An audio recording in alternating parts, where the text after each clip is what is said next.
Hey everyone, I've been compelled to make this off the cuff video, so here we go. I just want to talk quickly about goals and reaching those goals. Now you're probably wondering, where's Wolf going with this? Long story short, I see a lot of people chasing that next milestone, especially when it comes to Twitch follower count, for example. All of this applies really for any social media that you're trying to grow. What I'm trying to get at here is that goals are awesome to have. There's nothing wrong with that whatsoever, but try not to get fixated on that number. And whatever you do, don't take for granted what you already have. Listen, I think it's only human nature that we see the number go up, we get happy. Psychologically, we're like, hey, we must be doing something right. And when the number doesn't go up as quickly as you'd like, sometimes it gets to you.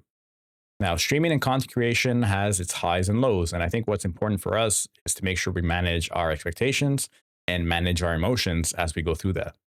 Now, I speak for myself here, but when it comes to like number of followers, for example, having that as a goal, it's nice, obviously, to grow that following, grow that community. But what's more important to me, I would say, is returning and engaged viewers.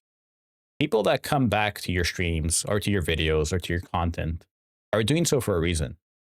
You're clearly doing something right that they are investing their time, which is arguably the most precious commodity, to hanging out with you. And I truly cannot state how this should not be taken for granted. I know I've been rambling here for the most part. Let me get to maybe two more points here. Number one, I'd have to say the most satisfying part of this streaming and content creation adventure, especially the streaming side of things, has been seeing the community form bonds within themselves. It's nice having that personal connection with someone in your chat, but it's pretty amazing to see connections being formed amongst each other.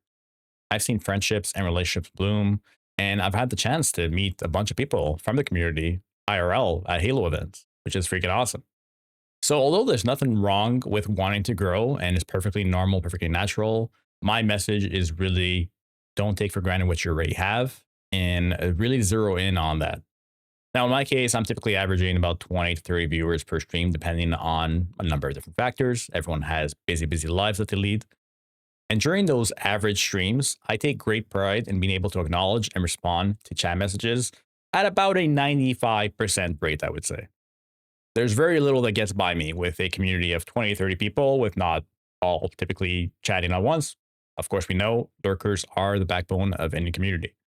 So before you go wishing that you had a larger community and larger concurrent viewer base, keep that in mind that there's just no way you'd be able to keep up with all the messages coming in and form all those connections that you do right now.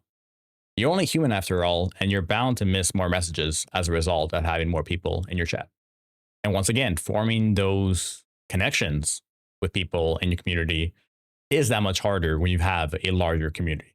You can't get quite as personal or one-on-one with someone. I recently had the opportunity to stream on the official Elgato Twitch channel, and that was to about 200 viewers, and I definitely had a response rate that was closer to about 80 to 85% as a result of that, which I'm still very proud of, but it's only normal that you're missing more messages as a result of that.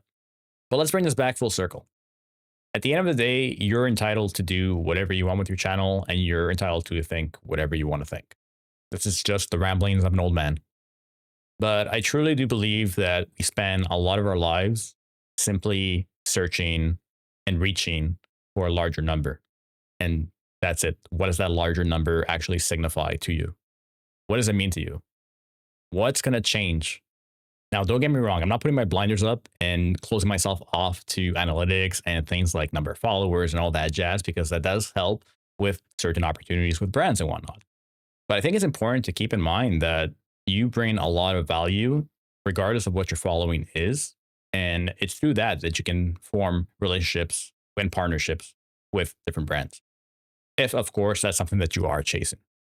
But I've rambled long enough. All I want to say is go ahead, chase your goals, hit them, try to reach them, but don't forget where you are today and the value of you and your community, regardless of the following size.